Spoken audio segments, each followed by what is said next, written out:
How to remove TikTok you may like suggestions. First of all, let's navigate and open TikTok app on your phone. Once you are inside, tap on the search icon at the top right. As you can see, the suggestions related to your recent searches are listed here.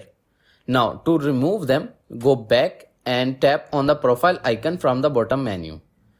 Once the profile page is open, tap on the three lines at the top right. From the sidebar, tap on Settings and Privacy. In this menu, find Notifications and open it. Now scroll down to the Personalized Post Suggestion section. Make sure these options are toggled off. Once it's done, you may no longer receive you may like suggestions. Also, remove your search history to avoid similar suggestions in the future. And that's it. I hope this video is helpful for you. For more information, please subscribe our YouTube channel and thank you for watching.